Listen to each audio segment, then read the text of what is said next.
कुछ नहीं। आरोग्य मंदिर और मौड़ी का नाम गुल सप्पा है। सरकार फेल है। हमको जब यहाँ पर सुविधा सरकार ने दी है तो इसको बदहाल क्यों कर रखा है। मैडम आए थे, हम भी आए थे, साथ में दौरा किया, उन्होंने आश्वासन दिया कि जल्दी हम लगाएंगे, लेकिन अभी तक कोई सुनवाई हुई नहीं। पाकिस्तान बॉर्डर से सटे राजस्थान के जैसलमेर को लोग स्वर्ण नगरी कहते हैं, लेकिन इस चमकती नगरी के बीच एक ऐसी सच्चाई भी छिपी है जो सीधे सिस्टम पर सवाल खड़े करती है। सोचिए, एक सरकारी डिस्पेंसरी जहां दवाइयां हैं लेकिन डॉक्टर नहीं, अस्पताल की बिल्डिंग है लेकिन इलाज नहीं, और मरीजों को राहत की जगह सिर्फ जवाहर चिकित्सालय चले जाओ का जवाब मिलता है। अब इसी मुद्दे पर जैसलमेर में जनता का गुस्सा फूट पड़ा है और लोग पूछ रहे हैं, अगर इलाज ही नहीं मिलेगा तो ये अस्पताल आखिर किस काम का है। दोस्तों, आपको बता दूं कि जैसलमेर शहर की गांधी कॉलोनी स्थित राजकीय सिटी डिस्पेंसरी इन दिनों बदहाली की तस्वीर बनी हुई है। गढ़सिरार से लेकर जेठवाई गांव तक हजारों लोगों के लिए एकमात्र नजदीकी सरकारी चिकित्सा केंद्र है, लेकिन यहाँ डॉक्टर और स्टाफ की भारी कमी ने व्यवस्था को लगभग ठप कर दिया है। सोमवार को हालत तब गर्म हो गई जब पूर्व पार्षद लीलाधर देत्या या फिर नेतृत्व में स्थानीय लोगों ने डिस्पेंसरी से बाहर विरोध प्रदर्शन, प्रशासन के खिलाफ जमकर नारेबाजी की। स्थानीय लोगों का कहना है कि अस्पताल में मरीजों की जांच के लिए जरूरी उपकरण तक उपलब्ध नहीं है। अश्विनी कुमार नाम के एक मरीज ने बताया कि उनकी माताजी का अचानक ब्लड प्रेशर बढ़ गया था और वे उन्हें लेकर तुरंत डिस्पेंसरी पहुंचे, लेकिन वहां मौजूद कर्मचारियों ने कह दिया कि ब्लड प्रेशर जांचने की मशीन तक नहीं है और डॉक्टर भी मौजूद नहीं है। मजबूरी में उन्हें करीब 2 किलोमीटर दूर जवाहर चिकित्सालय जाना पड़ा। लोगों का आरोप है कि यहाँ दवाइयों का स्टॉक तो रखा है, लेकिन डॉक्टर नहीं होने के मरीजों को कोई फायदा नहीं मिल पा रहा। सबसे बड़ी चिंता यह है कि डिस्पेंसरी शहर के एक व्यस्त चौराहे के पास स्थित है, जहाँ अक्सर सड़क हादसों का खतरा बना रहता है।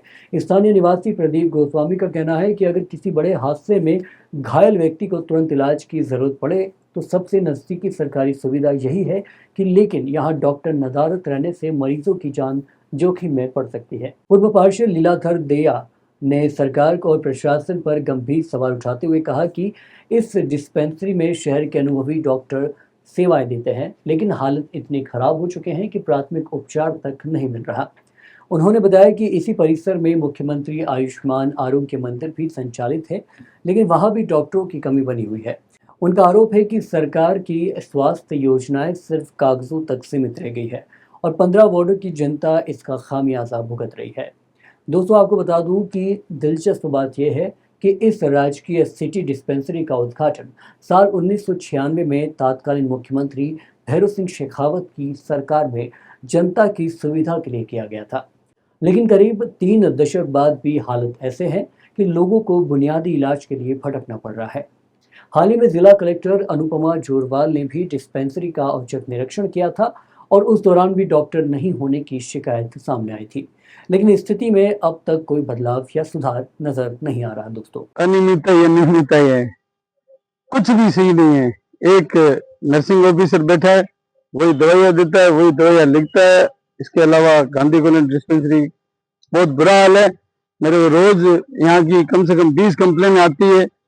और गांधी कॉलोनी डिस्पेंसरी, मैं आपको बताना चाहूंगा, गांधी कॉलोनी डिस्पेंसरी में कम से कम यहाँ के इस एरिया के 15 वार्ड लगते हैं यहाँ। और जेठवाई गांव तक के जो है पेशेंट यहाँ पर आते हैं, किशनगढ़ जेठवाई सब यहाँ आते हैं और यहाँ का बहुत बुरा हाल। आपको मैं बताऊं, यहाँ से 15 साल पहले डॉक्टर नैनाराम जी, doctor VP Singh ji, doctor Anil Mathur, पता नहीं कितने कितने डॉक्टर यहाँ रह के गए। फ्लो बनंदे, मतलब इतने बड़े बड़े नर्सिंग ऑफिसर, इतने बड़े बड़े डॉक्टर यहाँ रहे हैं, तो लोगों की आदत बनी हुई है।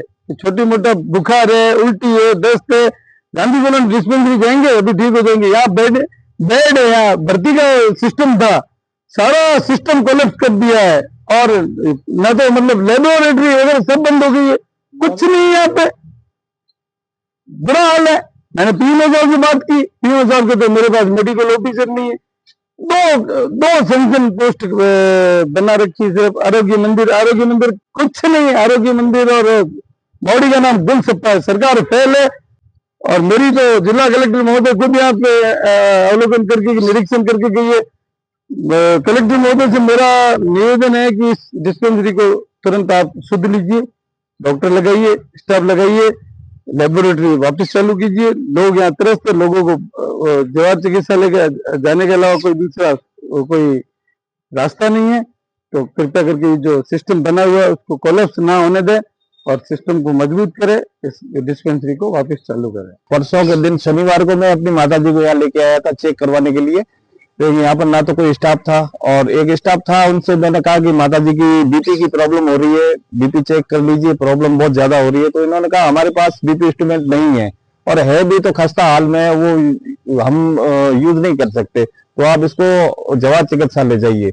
तो सर जब हमारे पास में पीएचसी है यहाँ पर, तो यहाँ की हमको सुविधा मिलनी चाहिए। हम एकदम से अगर कोई बीमार हो जाए तो एकदम से हम जवाहर चिकित्सालय नहीं पहुंच सकते। हमको जब यहाँ पर सुविधा सरकार ने दी है तो इसको बदहाल क्यों कर रखा है, इसको बहाल कीजिए। हमारी बस सरकार से यही प्रार्थना है कि हमारी पीएचसी को वापस चालू करें। नमस्कार। समस्या तो खूब है, उससे पहले भाई साहब ने काफी कुछ चीजें कह दी है, जैसे 15-16 वार्ड कहते किसको, और जैसे उन्होंने पुराने बताया नाम बीपी सिंह जी वगैरह, नैनाराम जी वगैरह रहते थे, पर्चियां कितनी करती थी, कितनी दवाइयां दी जाती थी, वो किसी से वो बिल्कुल सबको नॉलेज के अंदर है। दूसरी चीज सबसे बड़ा मुद्दा ये है कि पास में चौराहे है, आवागमन के साधन भी खूब है। कभी किसी को हादसा हो जाए, दुर्घटना हो जाए, एक्सीडेंट हो जाए, और वो तुरंत अगर डिस्पेंसरी में आता है, वहां आके आने के बाद उसको ट्रीटमेंट जब नहीं मिलता है तो उसे भागकर जाना पड़ता है जवाहर चिकित्सालय में। वहां तक पहुंचने में अगर किसी व्यक्ति की जान चली गई, फिर उसको खुद लेने के लिए प्रशासन दायित्व होगा या जिला कलेक्टर है वो उसके ऊपर लेगी। तो मेरा एक विनम्र निवेदन है, इन चीजों को ध्यान में रखते हुए जो है विशेष रूप से यहाँ डॉक्टर लगाया जाए, नर्सिंग स्टाफ में बढ़ोतरी की जाए, और दूसरी कई ऐसी फैसिलिटियां हैं, उन फैसिलिटियों को भी बढ़ाया जाए। मैडम आए थे, हम भी आए थे, साथ में दौरा किया, उन्होंने आश्वासन दिया कि जल्दी हम लगाएंगे, लेकिन अभी तक कोई सुनवाई हुई नहीं, ना तो जिला कलेक्टर महोदय की तरफ से और ना ही सरकार की तरफ से। बाकी आरोग्य मंदिर वगैरह इनमें भी क्या सुविधा है, आप बताओ से नॉर्मल इंसान यहाँ पर बीपी और शुगर, इसके अलावा भी कई ट्रीटमेंट है ना, कोलेस्ट्रॉल की बीमारी है, किसी को हार्ट की बीमारी है, किसी को गैस्ट्रोलॉजी की संबंधित बीमारी है, दवाइयां नहीं है यहाँ, और दवाइयां होगी कहाँ से उपलब्ध है, स्टाफ भी नहीं है इतना प्रचुर मात्रा, और डॉक्टर बैठेगा ढंग का। 10,000, 12,000, 15,000 की आबादी है, जेठाई से पेशेंट आते हैं, तो उनको भटकने के लिए हनुमान सर्कल क्यों जाना पड़े, अगर ये सुविधा यहाँ पर मिल जाए तो आसानी। दोस्तों बता दूं कि अब सवाल सिर्फ एक डिस्पेंसरी का नहीं है, सवाल उस सिस्टम का भी है जो सीमावर्ती जिले की जनता को आज भी बुनियादी सुविधाएं या स्वास्थ्य सुविधाएं नहीं दे पा रहा। आखिर सरकार के बड़े बड़े दावे जमीन पर क्यों दम तोड़ देते हैं? क्या जैसलमेर की सिटी डिस्पेंसरी को फिर से डॉक्टर और संसाधन मिल पाएंगे, या फिर 15 वार्डों की जनता यूं ही इलाज के लिए दर दर भटकती रहेगी? यही सवाल अब हर मरीज, हर परिवार और हर स्थानीय नागरिक पूछ रहा है। नमस्कार।